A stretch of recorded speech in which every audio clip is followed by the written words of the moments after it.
보실 하나님 말씀은 요한복음 20장 22절 한 절 말씀이 되겠습니다. 우리 함께 합독하시겠습니다. 요한복음 20장 22절 시작. 이 말씀을 하시고 그들을 향하사 숨을 내쉬며 이르시되 성령을 받으라. 맨 마지막 말 다시 한번 합독하시죠. 시작. 성령을 받으라. 오늘 설교 제목이 좀 이상하죠. 나는 성령이라 하고는 물음표를 던졌습니다. 왜 물음표를 던졌을까요? 성경에 성령께서 나는 하며 자신의 이름을 알려주신 부분이 어디에 있는지 아시는 분 손 들어 보십시오. 찾기 굉장히 힘들 겁니다. 아니, 못 찾습니다. 왜냐하면 없기 때문입니다. 왜 없을까요? 2월 달에 제가 2주 설교할 기회가 있었을 때 그때 나는 여호와라, 그 다음 주는 나는 예수라 하는 제목으로 은혜를 나눈 적이 있습니다. 성부 하나님의, 성자 예수님의 분명히 이름이 있는데 그렇다면 성령도 이름이 있어야 되지 않을까? 만일 성령이 하나님이시라면 분명히 성부께서 나는 여호와라, 또 성자께서 나는 예수라 고 당당히 자기의 이름을 알려주고 경배받을 하나님으로 자리매김하셨기에 성령도 당연히 나는 하며 이름을 밝히셔야 형평의 법칙에서 맞아떨어질 것 같은데 이름조차 실은 알려주지를 않았다는 겁니다. 과연 성령님은 하나님이 맞는지 성경에서는 그 이유를 설명하지 않아요. 그렇지만 성령에 대한 성경의 언급을 유추해 보고 성부 하나님과 성자 하나님의 사역 내용을 조금 들여다보면은 그리 어렵지 않게 답을 발견할 수 있습니다. 성령님은 하나님이라는 거죠. 알고 보면 사실 매우 당연한 답이고 우리 마음에 옥깃을 여미게 하는, 매우 겸손케 하는 답이기도 합니다. 맨 마지막에 그 답이 나올 것 같습니다. 오늘 그래서 정리하는 의미, 또한 다시 한번 이렇게 생각을 바로잡는 의미에서 성령님에 대한 이야기를 좀 짤막하게 세 부분으로 나누어서 살펴보기를 원합니다. 맨 먼저 우리가 살펴볼 사항은 성령님에 대한, 성령에 대한 오해입니다.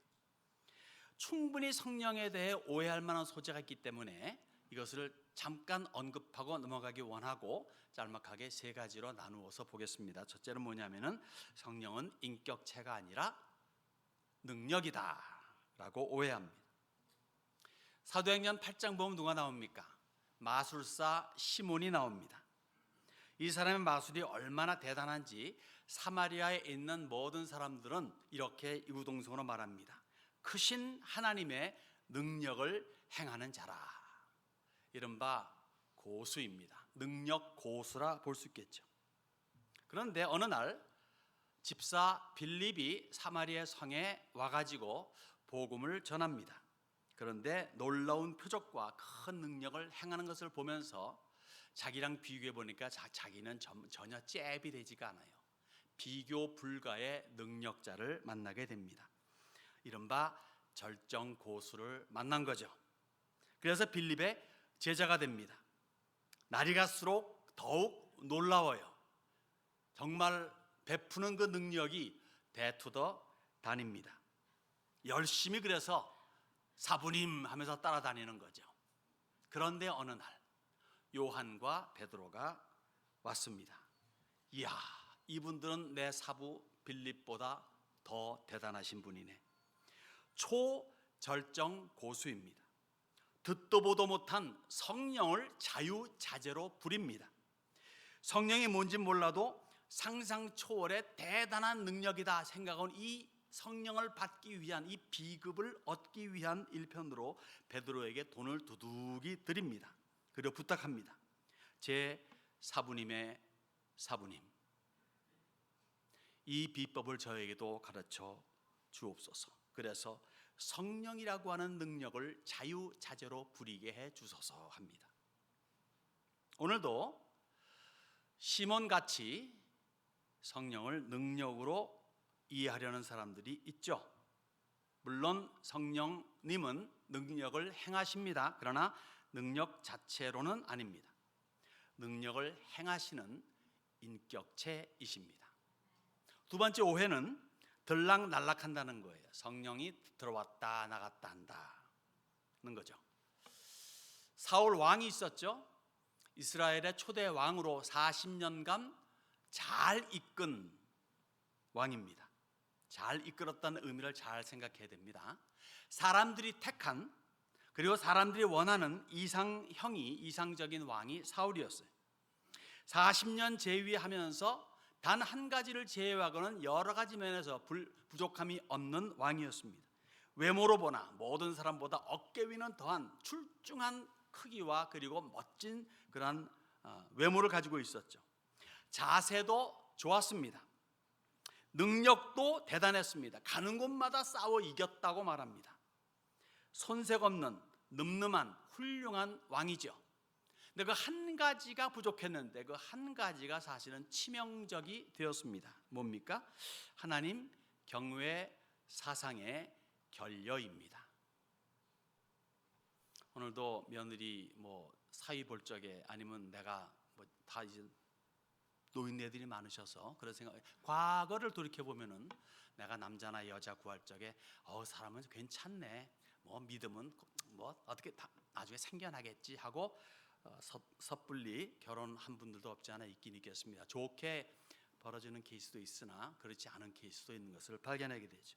하나님 경외 사상의 결여는 모든 것을 망조들게 만드는 케이스가, 아무리 좋은 게 많아도 이 부분이 결여가 되면 참 쉽지 않습니다. 이 결여의 결과는 그에게 임했던, 사울 왕에게 임했던 성령이, 하나님의 영이 떠나고 그 영이 다윗에게로 옮겨갔죠. 먼 훗날 다윗이 2대 왕이 된 후에 사방이 태평해지면서 그만 큰 죄를 저지르게 됩니다.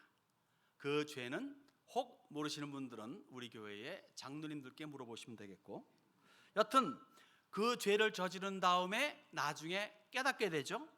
그리고 참 회개를 하면서 그가 가장 두려워했던 것이 그의 기도에 나타납니다. 시편 51편에 이런 말씀이 있습니다. 하나님이여 내 속에 정한 마음을 창조하시고 내 안에 정직한 영을 새롭게 하소서. 나를 주 앞에서 쫓아내지 마시며 주의 뭐를? 성령을 내게서 거두지 마소서. 왜 이런 기도를 했습니까?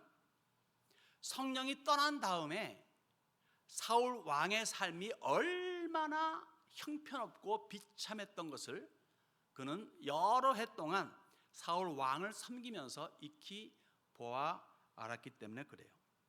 사실 삼손 이야기도 다윗 왕은 알지 않았겠습니까? 삼손도 하나님의 영이 떠난 다음에 얼마나 비참하게 인생을 마쳤습니까?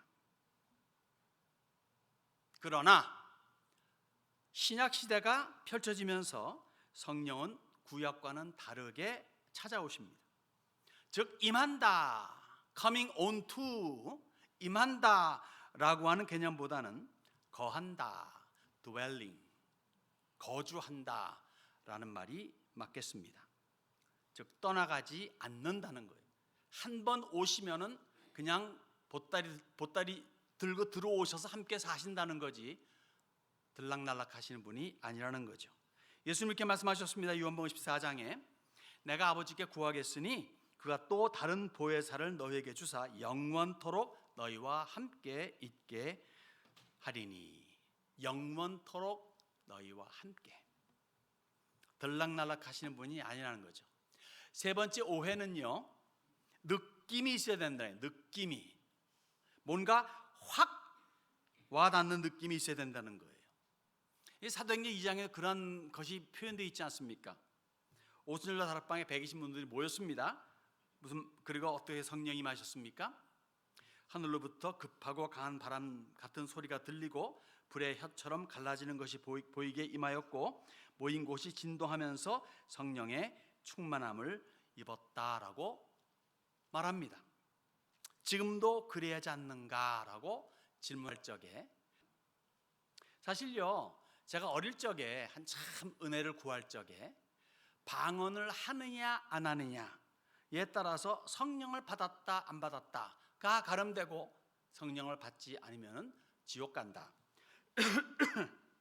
즉 구원과 직결된다고 그렇게 일부에서 믿었죠.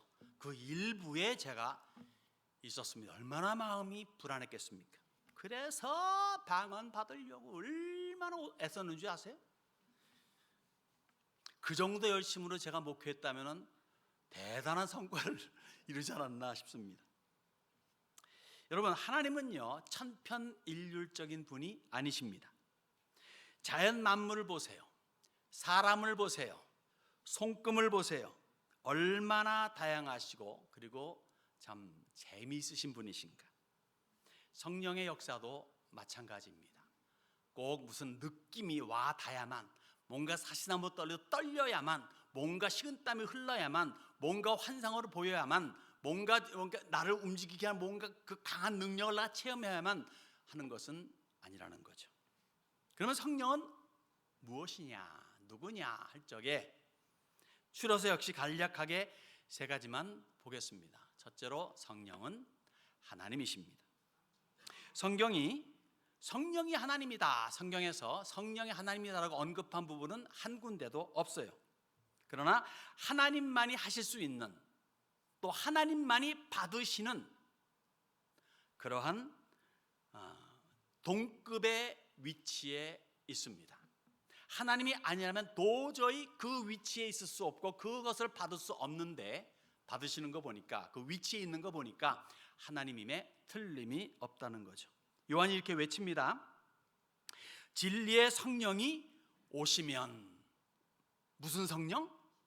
진리의 성령입니다. 예수님도 이렇게 외치십니다. 내가 곧 길이요 진리요 생명이니. 예수님은 누구다? 진리다. 예수님 이렇게 기도하시죠. 그들을 진리로 거룩하게 하옵소서. 아버지의 말씀은 뭐다? 진리라. 이 진리라고 하는 단어에서 성부, 성자, 성령 하나로 묶여져 있습니다. 셋이 다 진리라는 거예요. 마태는 예수님의 말씀을 이렇게 기록합니다. 너희는 가서 모든 민족을 제자로 삼아 아버지와 아들과 성령의 이름으로 세례를 주고. 아무리 제가 많이 알고 충만하고 등등등 하다 할지라도 아버지와 아들과 이주영의 이름으로 세례를 주고 하면 너무 이상하지 않으세요? 말도 안 되지 않습니까? 성령은 아버지와 아들과 같은 동급의 위치에 있다 볼 수 있겠죠. 어찌 하나님이 아니겠습니까? 바울은 고린도서를 이렇게 마칩니다. 고린도 후서 맨 마지막 절 이렇게 나옵니다. 주 예수 그리스도의 은혜와 하나님의 사랑과 성령의 교통하심이 너희 무리와 함께 있을지어다. 여러분 매주마다 듣는 거 아니에요? 이것도 복된 말씀인 줄로 믿습니다. 여러분 웬만한 미국 교회 가면요 이 축도 없습니다. 한국 교회가 유일하게 지금 계속 고수하고 있는 게 축도예요. 아무튼 성부, 성자, 성령이 여기에 같이 언급됩니다. 그들에게서 오는 그 복이 우리에게 임하라고 동급의 위치에 있다 볼 수 있겠죠. 한 가지 더 추가해 볼까요? 창세기 1장입니다. 태초에 하나님이 천지를 창조하시니라. 땅이 혼돈하고 공허하며 흑암이 깊음 위에 있고 하나님의 영은 수면 위에 운행하시니라. 하나님이 이르시되 빛이 있으라 하시니 빛이 있었고. 하나님의 영이 창조 시에 있었고 창조 전에 이미 창조에 관계되었다 한다면은 무슨 의미일까요?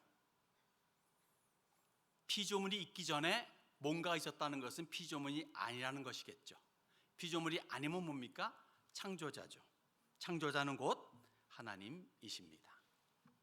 다시 말해 성령님은 하나님이시다. 두 번째로 성령님은요, 보내심을 받은 분입니다. 보내심을 받은 자, sent one. 스스로 오신 분이 아니에요. 마음에 내켜가지고 내가 한번 가봐야지 하고 오신 분이 아닙니다. 보내심을 받았습니다. 그럼 누가 보냈을까요? 성부와 성자이십니다.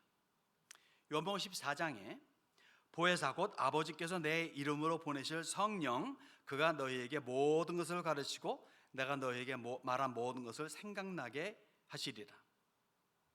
아버지께서 보낸다라는 겁니다. 누구 이름으로? 예수의 이름으로 보낸다는 거예요. 또 이런 말씀이 있죠. 내가 너희에게 실상을 말하노니 내가 떠나가는 것이 너희에게 유익이라.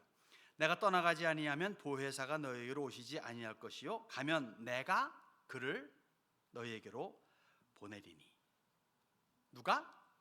예수가 성령을 보내겠다. 성부께서 성자를 이 땅에 보내신 것처럼 성부와 성자께서 성령을 이 땅에 보내십니다. 보내심을 받은 분이에요. 보내심을 받았다고는 의미는 자기 의지대로, 자기의 뜻대로, 자기의 원하는 대로 행동하는 분이 아니라는 겁니다. 보낸 자의 뜻을 100% 함양해서 알려준다는 거예요. 보내심을 받은 분이라는 거죠. 세 번째, 성령은 보혜사입니다. 보혜사. 헬라어로 보혜사는 파라클레토스라고 말하죠. 무슨 말인가 하면은 변호사다, 대언하는 자다, 조력자 혹 헬퍼다, 위로자다, 상담자다, encourage 해주고 그다음에 counsel 해주고 하는 아주 좋은 의미죠. 우리가 읽는 한글 성경, 물론 한자로 써 있는 한글 성경에서는 보혜사로 번역하죠. 지킬보 은혜해 스승사입니다. 다시 말해서 보호하시고 지켜주시고 은혜를 주시고 그리고 가르치시는 선생님이라는 거예요. 모든 좋은 걸 다 가지고 있습니다. 요한복음이 이렇게 말씀하죠. 그는 진리의 영이라 그는 너희와 함께 거하시며 또 너희 속에 계시겠습니다. 꼭 알아야 합니다. 보혜사 성령은 함께 가자 하고 어깨 동무하고 걸어가는 정도에서 끝나는 분이 아닙니다. 예수님 부활하시고 엠마오로 가는 두 제자와 함께 거니시면서 이런저런 얘기하셨죠. 그러나 순식간에 사라지고 마는 그런 상태가 아니라는 거예요. 어깨동무 정도가 아니라 아예 짐을 꾸려서 내 삶으로 들어오셔서 사신다는 겁니다. 그것도 영원히. 이때 나오는 우리의 사자성어는 뭡니까? 성어가 아니라 뭘까요? 그때는 할렐루야가 나와야 됩니다. 다 같이 할렐루야. 저 뒤는 안 했네. 할렐루야. 계속 안 하네. 할렐루야. 다시 한번 할렐루야. 성령께서 우리 속에 들어오셔서 영원히 계신다는데 그 얼마나 좋은 겁니까? 근데 할렐루야 안 하면 진짜 그건 잘못이죠. 네, 감사합니다. 자,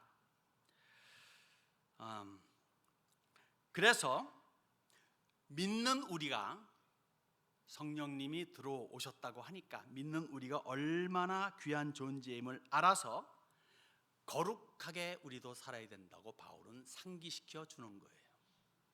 너희는 너희가 하나님의 성전인 것과 하나님의 성령이 너희 안에 거하시는 것을 계시는 것을 알지 못하느냐.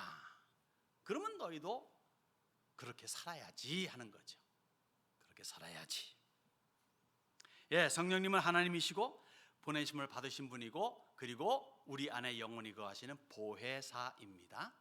그러면 성령께서 하시는 사역이 뭘까요? 이미 여러분들 어느 정도 들었으니까 아시겠지만은 우리 또 짤막하게 네 가지만 추려서 말씀하겠습니다. 먼저 성령은요 성경을 깨닫게 해주십니다.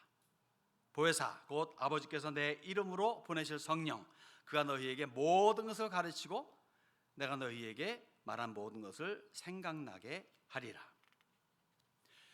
성경을 읽고요 스스로 깨닫는 사람 없습니다. 성경에 대한 지식은 혹 가질 수 있을지 몰라요. 그러나 깨달음은 없습니다. 일반 사람들 가운데서도 예수를 믿지 않는 사람들 가운데서 성경 꽤 많이 아는 사람도 있다 그러죠. 그래서 저 사람 전도가 안 돼. 너무 많이 성경을 알아 합니다. 그런데 깨달음이 없어요. 제가 신학교 시절 때 즐겨 봤던 그 주석책 중에 ICC라는 게 있었습니다. International Critical Commentary라고. 유명한 세계 유명한 석학들이 모여가지고 만들어낸 성경 66권의 이 카멘터리입니다. 정말 그 보면은요 너무 원어가 많고 해서 뭐 지금은 읽어도 읽을 수 없을 정도 굉장히 아주 깊이 해학적입니다. 그런데 그 가운데 우리 가르치던 우리 신학교 교수님 하시는 말씀, 이 가운데에 수십 명의 신학자들 가운데서 예수를 믿는 사람들은 많이 없다 말합니다. 지식은 있는데 거기에 깨달음이, 그러니까 지식으로 성경을 해석할 수 있는데 근데 거기에는 깨달음이 있을 수가 없는 거죠.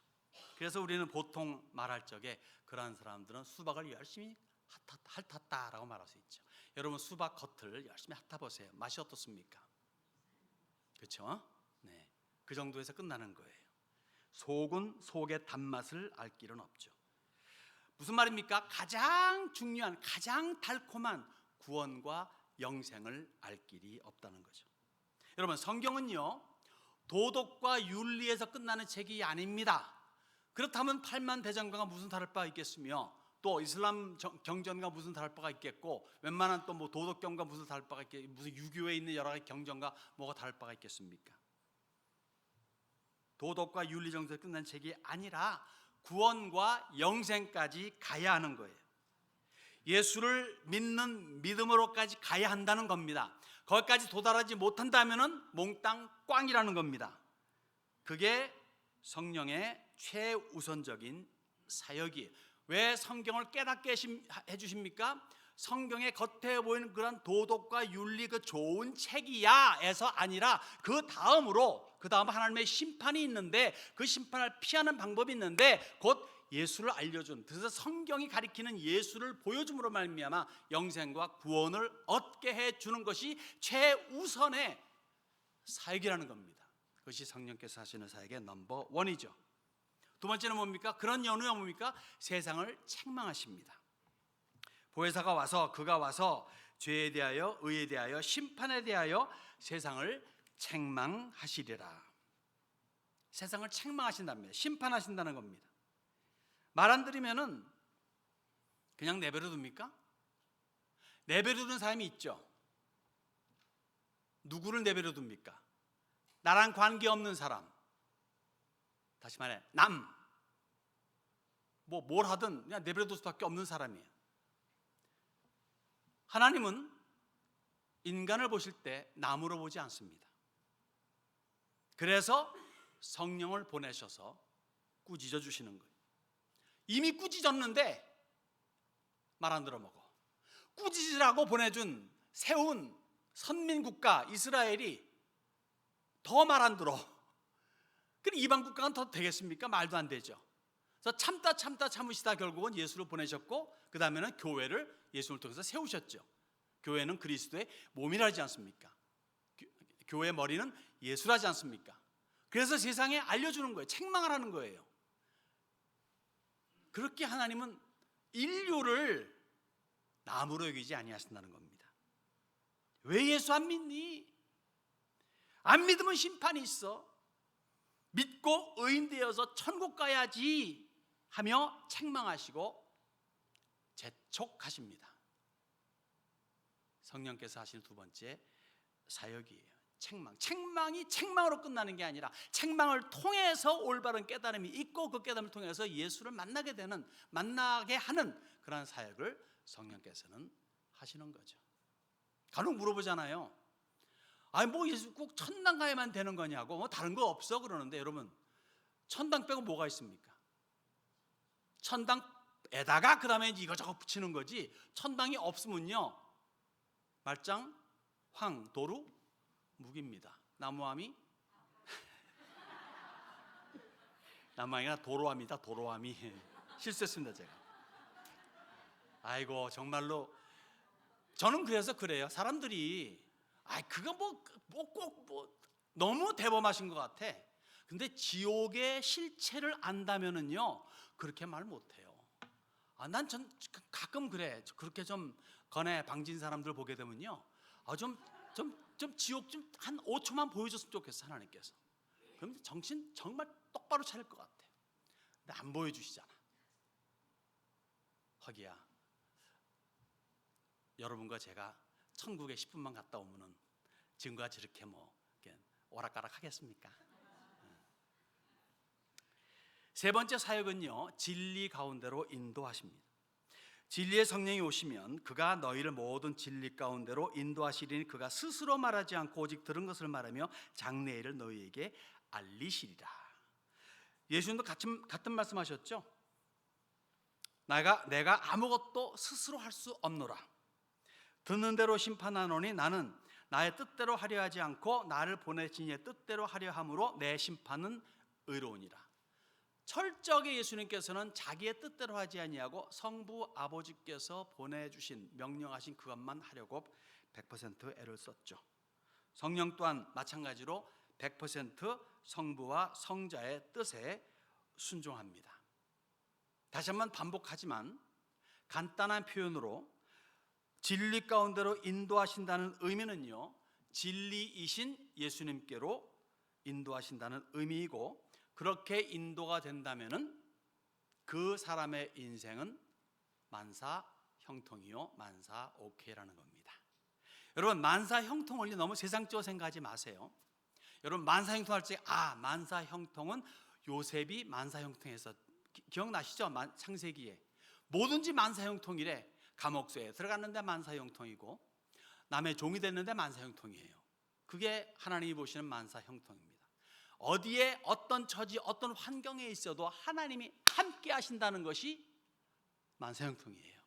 주님이 여러분과 항상 함께 하심으로 말미암아 어떤 환경 처지에 있다 할지라도 만사 형통으로 가신 여러분들 되시기를 바랍니다. 마지막으로 볼 사역, 이 네 번째 사역이 사실은 물음표를 던진 사역의 가장 중요한 부분을 차지합니다. 곧 성자의 영광을 나타내시는 사역이죠. 그 안에 영광을 나타내리니, 성령이 예수의 영광을 나타내리니 내 것을 가지고 너희에게 알리시겠습니다. 무릇 아버지께 있는 것은 다 내 것이라. 그러므로 내가 말하기를 그가 내 것을 가지고 너희에게 알리시리라 하였노라. 성령께서 하시는 모든 것의 출처, 근본 출처는 예수입니다. 예수의 것을 가지고 알린다는 것은 무엇을 말하는가 하면 오직 예수를 뜻하는 거예요. 시작부터 끝까지 예수입니다. 예수 외에 없습니다. 오직 예수의 영광만을 구합니다.